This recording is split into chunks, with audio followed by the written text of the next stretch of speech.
For more on this, let's bring in our international affairs editor, Angela Diffley. So, Angela, President Zelensky seemed to change his tone a bit. In a tweet on his way to this meeting, he said the idea that there was no clear path for Ukraine to join NATO, that was absurd. Now he's saying this is a good result. Yeah, he does appear to have tempered his thinking somewhat. He has said clearly nobody wants World War III, and he has acknowledged that Ukraine is still at war. Were Ukraine to become a NATO member or be even given an invitation, it might embroil NATO in this war fully, and nobody wants that. He does get it.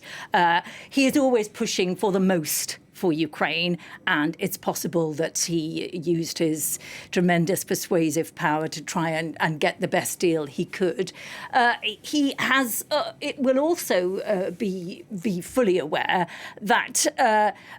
It's not just about Ukraine. That NATO, he has very much during this period running up to this, talked about very much how Ukraine needs NATO, but NATO needs Ukraine. He has used this very much as a platform to say that. He said, remember, we need your weaponry. We would like to be members. It's paramount for our security. But look what we're doing for NATO. We're taking care of that eastern flank of Europe. And you owe us as well. And he's used this platform very much to push that idea and to get it across into the public space, if you like. Beyond that, Ukraine he is pleased with some of the advances that have happened. Ukraine is to be excused from the membership action plan, which was a much more detailed set of steps before any possible accession to NATO. And also he's pleased that more weapons are to be promised. And a new thing has been created called the NATO Ukraine Council, which will allow Ukraine to call crisis meetings. It's a special status which will allow it as a non-NATO member to nevertheless call crisis meetings. That's all very important. He has also got a pledge from NATO that they will support Ukraine for as long as it takes. Well, so President Zelensky is due to meet with President Biden a little bit later today. And when it comes to NATO, Biden has sort of taken a slower tack here. He wants a slower process for Ukraine to join NATO. Why do you think that is? Yeah, the Americans and the Germans, a little behind them, were very keen to slow this whole thing down.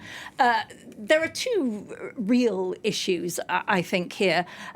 First of all, I think there is a suggestion that perhaps he would like to use NATO membership for leverage. When the Americans think that it is perhaps time to think about negotiating with Russia, that they can dangle this idea of NATO membership, the immediacy of NATO membership, as a carrot, as some sort of leverage. There is a theory that perhaps that is behind the Americans' thinking. The other key issue is that should Joe Biden promise too much, it could become an issue in the US presidential campaign next year. It could become another question Americans are asked to answer when they pick a name on a ballot paper. And that could go very badly for Biden, but also for Ukraine. If someone like Donald Trump ends up in the White House, that is not good news for Ukraine. So he is very wary of the bigger political picture in Washington and how this might feed into it, and hence his caution. Okay, International Affairs Editor Angela Diffley. Angela, thanks as always.